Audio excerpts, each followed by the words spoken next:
This lesson is on section 10.4, which is going over the circumference and area of a circle. So our vocabulary for this section, hopefully you're familiar with these, but if not, here are the vocabulary words. So a circle is defined by consisting of a point and a plane that are all the same distance from a fixed point, which is called the center. So for example, if you take the center of a circle, every single point that makes up this outer circle is the same distance from the center. So that center of the circle is that point on the inside of the circle. So these two kind of relate to each other. The third is the radius of a circle. And this is that distance between the center and any point along the circle. So that distance is our radius. And our diameter is from one side of the circle through the center to the other. It's also 2 times the radius. So it's always double the radius. And the circumference is the distance around the circle. So to go around the circle, what is the distance? So the here on the picture, the circumference of a circle, which we call C for circumference, is the product of pi and the diameter, or twice the product of pi and the radius. So we have two equations you need to remember.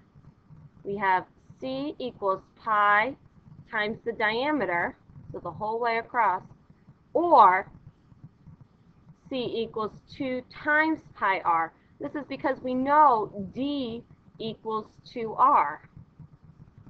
So in this case, we substitute the D with 2r and times pi. So let's start using these equations.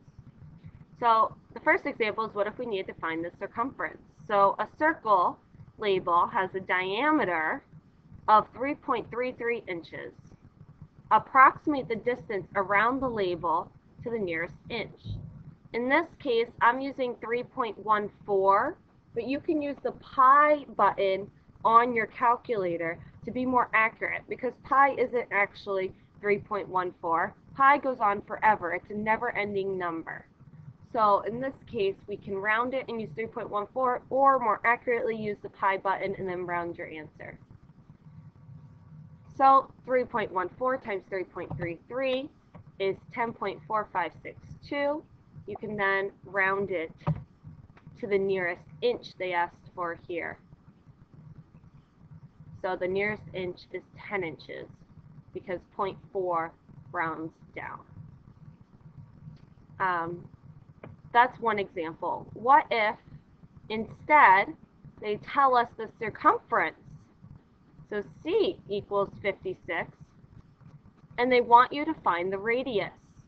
Well, now we're going to use the equation C equals 2 times pi times r, because we know the circumference. 2 is obvious. We know pi. Now we can focus on finding r. So write the formula first, then substitute for C and for pi. Here I've put not an equal sign, but a little approximately equal to, because I've rounded pi to 3.14. So we get 56 equals 2 times 3.14. We can multiply 2 times 3.14 and get 6.28. And then we want to get r by itself, so we divide both sides by 6.28 and get that r is approximately 9.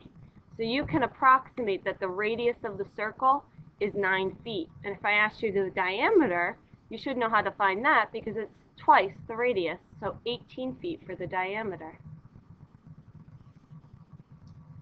But what if we want to find not the circumference, the area of the circle? This is important. Make sure this makes it into your notes.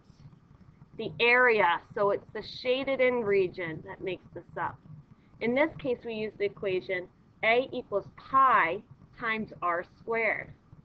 What would you do if they gave you the diameter and not the radius? Press pause and see if you can figure it out.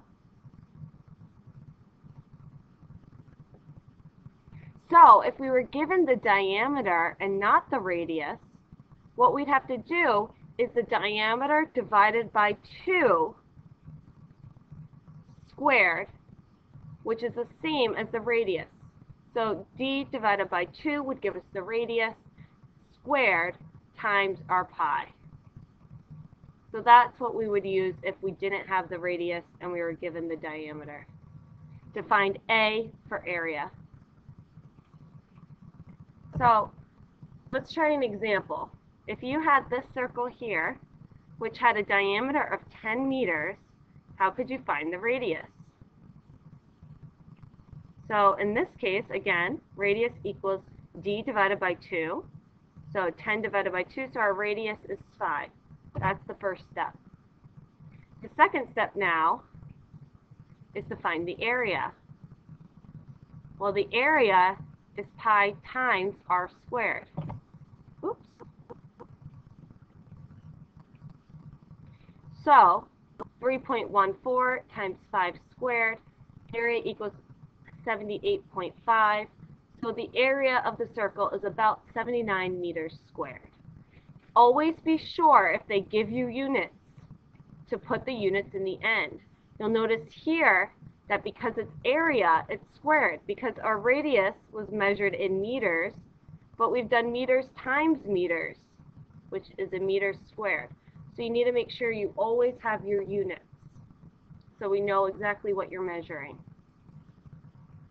And the last example is, can you find the radius of a circle? So the area of a circle is 39.25 square yards. Can you find the radius of the circle to the nearest tenth of a yard? So in this case, they give you the area, but they don't give you r. You only have the area. So first we want to do is substitute what we know. So 39.25 for the area and 3.14 for pi. We can then divide by 3.14 on each side, or pi, to get 12.5 equals r squared. And you should be familiar with what we do to cancel out r squared by doing the square root of both sides. So the square root of r squared is r, and the square root of 12.5 is 3.5. So the radius of the circle is about 3.5 yards. So I'd like you to try the following practice problems and bring them with you to class tomorrow. So the first one, find the circumference and area of the circle below, where the radius is 9 centimeters. Then I want you to find the unknown measure. So if I give you the diameter equals 50 miles, what is the area? And if I give you the area equals 84 square feet, what is the radius? Bring these with class tomorrow, and that's all for tonight.